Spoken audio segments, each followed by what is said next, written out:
بہت سے نوجوان کورونا ویکسین لگوانے کا سن کر غیر مطمئن ہو جاتے ہیں کیونکہ اس کے بارے میں بہت سی غلط معلومات ہیں۔ اس لیے ہم نے نوجوانوں کے گروپ کو طبی ماہرین سے ویکسین کے بارے میں سوال پوچھنے کے لیے جمع کیا ہے اور یہ ان کا کہنا تھا۔ یہ بہت مددگار ہوگا اگر ہمیں سمجھ جائے کہ ویکسین کیسے کام کرتی ہے، تاکہ ہم ان نوجوانوں سے شیئر کر سکیں جن سے ہم بات کرتے ہیں۔ کیا آپ سادہ لفظوں میں بتا سکتے ہیں کہ ویکسین کیسے کام کرتی ہے؟ ویکسین قوت مدافعت دیتی ہے۔ یہ وائرس کی مخصوص نشانی کو استعمال کر کے کام کرتی ہے اور اس بات کو یقینی بناتی ہے کہ جسم کا دفاعی نظام اس وائرس کے حملے کی صورت میں تیار رہے۔ کووڈ ویکسین کے پاس وائرس کا ایک ٹکڑا بنانے کے لیے خاص ہدایات ہوتی ہیں۔ یہ وائرس کا ٹکڑا بے ضرر ہوتا ہے۔ آپ کے سیل ایسے پروٹین بنانا شروع کرتے ہیں جو کورونا وائرس کے میخی پروٹین سے ملتے جلتے ہیں۔ آپ کا جسم اس سے فوراً ایک خارج از جسم کے طور پر پہچان لیتا ہے اور آپ کا دفاعی نظام جوابی وار کے لیے تیار ہو جاتا ہے اور اس پروٹین کو تباہ کرنا شروع کر دیتا ہے۔ آپ یاداشتی سیل بھی بنانے لگتے ہیں جو ان پروٹینز کو دوبارہ ملنے پر پہچان لیتے ہیں۔ اس لیے اگر آپ کو یہ وائرس لگ جانے کا احتمال ہو تو آپ کا جسم فوراً اس پر لگی پروٹین کو پہچان لے گا اور کہے گا میں نے تمہیں پہلے بھی دیکھا ہوا ہے اور اب میں فوراً تمہیں تباہ کر دوں گا، اس سے پہلے کہ آپ کو کوئی سنگین علامت ظاہر ہو۔ بہت سے نوجوان اپنی باری پر کورونا ویکسین لگانے پر پر اعتماد نہیں ہوتے اور سازشی نظریات کو یقین رکھتے ہیں کہ اس طرح سے گورنمنٹ یہ کھوج لگا سکتی ہے کہ ہم کہاں ہیں۔ کیا یہ بات درست ہے کہ گورنمنٹ ہمیں مائکرو چپ لگا رہی ہے؟ بہت سے لوگوں نے یہ بات مجھ سے کہی ہے کہ یہ ویکسین میں ہمیں کنٹرول کرنے کے لیے کسی قسم کی مائکرو چپ لگی ہوئی ہے۔ نہیں، اس میں نہیں ہے۔ یہ ایک دوائی ہے جو آپ کو کورونا وائرس سے لڑنے میں مدد دیتی ہے اور آپ کو پوری طرح بیمار ہونے سے بچاتی ہے۔ لوگوں کی کھوج لگانے کے اور بھی بہت سے طریقے ہیں، جیسے سوشل میڈیا، نقشے، GPS سسٹم اور انٹرنیٹ۔ یہ کرنے کے بہت سے غیر جارحانہ اور سستے طریقے ہیں اگر یہی لاہ عمل ہو تو۔ اس ویکسین لگانے کی صرف ایک وجہ ہے کہ کورونا وائرس کی شدید بیماری سے بچایا جائے اور لوگوں کو مرنے سے روکا جائے۔ جب بھی آپ انٹرنیٹ پر کوئی معلومات پڑھیں یا سوشل میڈیا پر حاصل کریں تو اس کو شیئر کرنے سے پہلے چیک کر لیں کہ اس کے بارے میں کوئی مصدقہ ثبوت بھی موجود ہیں یا نہیں۔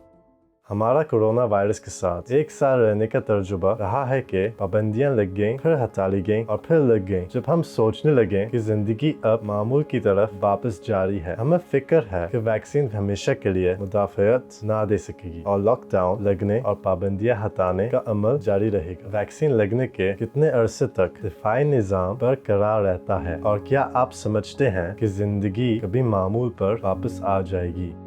ابھی ہمیں اس کے بارے میں معلوم نہیں کہ قوت مدافعت کتنی دیر تک برقرار رہتی ہے۔ تحقیق کے حساب سے 6 مہینے یا اس سے زیادہ اور شاید ہر سال اضافی ٹیکے لگانے پڑے۔ ہمیں نہیں پتا۔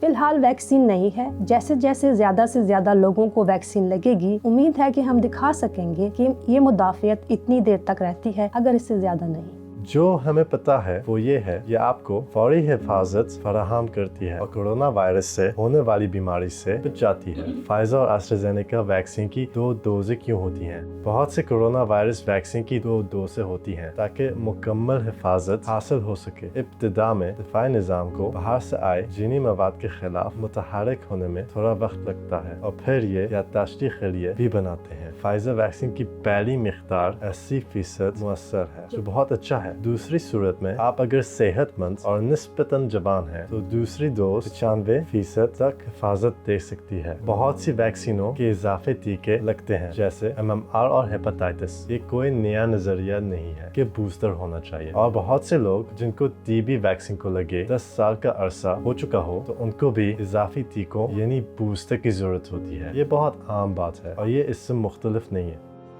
کیا ہم ویکسین لگنے کے بعد بھی کورونا وائرس پھیلا سکتے ہیں؟ ویکسین لگنے کے بعد کس مرحلے پر ہمیں مدافعت کی ضمانت ملتی ہے؟ جی ہاں، آپ ویکسین لگانے کے بعد بھی وائرس پھیلا سکتے ہیں۔ ویکسین آپ کی اور دوسروں کی حفاظت کے لیے، تاہم کورونا وائرس ابھی بھی موجود ہے، یعنی بہت سی جگہیں اور سطحیں جہاں پر آپ کے ہاتھ لگتے ہیں وہاں وائرس ہو سکتا ہے۔ اس لیے ہاتھوں کو دھونا اور سماجی فاصلہ رکھنا اور جراثیم سے پاک رہنا ابھی بھی بے حد ضروری ہے اور بہت مناسب ہے۔ ہمیں معلوم ہے کہ کورونا ویکسین لازمی نہیں ہے اور نہ کبھی ہوگی۔ ایسا محسوس ہوتا ہے کہ ہم نہ ختم ہونے والے ایک سلسلے میں ہیں جہاں پر یہ وائرس ابھی بھی مکمل طور پر تباہ نہیں ہوگا۔ ہمیں کیسے پتا چلے گا کس نے ویکسین لگائی اور کس نے نہیں لگائی تاکہ اس کے پھیلاؤ کو روکا جا سکے؟